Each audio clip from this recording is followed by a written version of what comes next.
Screen پر آپ جس شخص کی تصویر دیکھ رہے ہیں، اس شخص کا انتقال ہو گیا جس کے خون کے عطیہ نے لاکھوں بچوں کی جان بچائی۔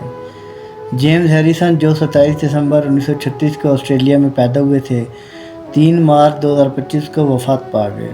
جیمز ہیریسن کی کہانی غیر معمولی ہے، جن نے اپنے خون کے عطیہ کرنے کی صلاحیت کی وجہ سے لاکھوں زندگیاں بچائیں۔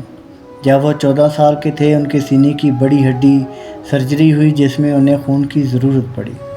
اس تجربے نے انہیں خون عطیہ کرنے کی تحریک دی۔ جیمز کے خون میں ایک نایاب RH امیون گلوبولن اینٹی باڈی تھی، جو ریسس ڈیزیز، ایک ایسی حالت جس میں ماں اور بچے کے خون کے گروپ کے فرق کی وجہ سے نومولود کی جان کو خطرہ ہوتا ہے، اس علاج میں مددگار ثابت تھی۔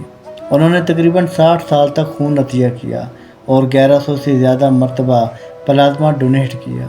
ان کے خون سے بننے والی اینٹی ڈی ویکسین نے 25 لاکھ سے زیادہ بچوں کی زندگیاں بچائیں، جن میں ان کی اپنی بیٹی بھی شامل تھی۔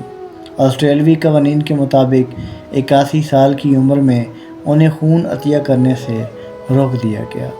جیمز کی زندگی قربانی، خدمت اور ایک فرد کی غیر معمولی انسانی ہمدردی کی ایک عظیم مثال ہے۔